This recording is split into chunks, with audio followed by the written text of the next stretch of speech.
My name is Jen Cardiff. This is my husband Charlie, and we've been attending Stonecreek since 2014. So probably almost 7 years ago, Charlie really kind of inspired us as a family to start looking for a church again. And so we had kind of gone on and off and visited some churches around the area. And we live near Stonecreek and just decided to come one day and liked it and kept coming and came again and then just became our home. One Sunday in this chair in this area right around here where we always sat, we had a baptism like a lot of baptism Sundays go. And on this particular baptism Sunday though, something different happened. And that is they asked for spontaneous baptism. Kind of something welled up in me.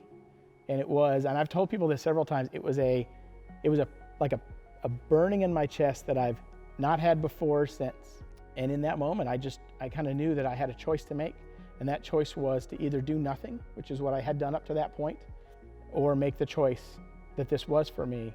And so when they called for people to come up, I turned to Jen and I told her that I have to go do this. And next thing you know, I was on stage getting baptized.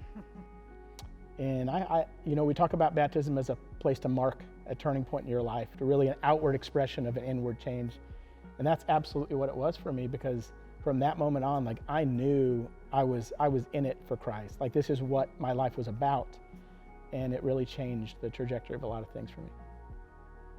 So about 6 years ago, I started serving at the Connect team at the time, doing the kids check-in area, so looking for a way to get involved and meet people, and then still being able to attend church with Charlie. And so I decided to do the kids check-in area, and so I've been doing that now for about 6 years. Yeah, that's always been a big part of it for us, is being able to still like come to church together, but also be able to serve at the same time. But the biggest thing that started us going to church on a consistent basis was the kids, probably. You know, we went a couple times when we were married without kids.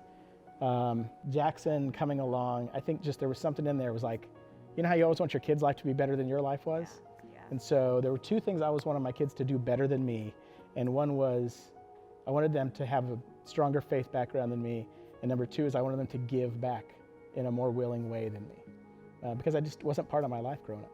Essentially, the thing I've always loved about Stonecreek is you can kind of do as much as you're willing to do, and they let somebody like me that didn't have this growing up, I'm at the time coming into this, I was 40 years old, with no religious background at all, and now I'm able to like help men to discover that same faith that I'm finding. That's what this was about for me. One of the things I've looked at, I'm a budget guy. Anybody that knows me, I love some spreadsheets. They rock, by the way. But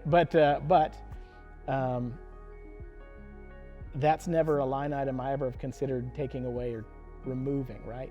Ever since we started making the commitment, we've just continued to, as we know we've been blessed, we've been trying to kind of extend that blessing back and make sure we're doing our fair share to kind of weigh in on the mission of Stonecreek and the mission that God has for this place.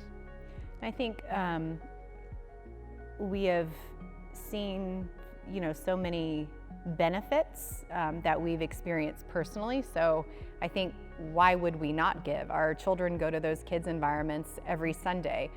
They've gone to camp the past 2 summers. And we experience so many things here, and we get so many things from here, and our children get so much from here that I think, why wouldn't we? That we should, and hopefully, so that hopefully other people can experience that too, and then we can continue to experience this place and see it grow beyond this. That's it, right? Like Yeah. I'm so glad you said that, because like this place changed my life. Yeah. Right? I am on the trajectory I'm on because this place existed, because somebody else was giving so that I could sit here and hear that message, and she could start crying, and the whole journey could start, right? And I think, why wouldn't you want that for somebody else?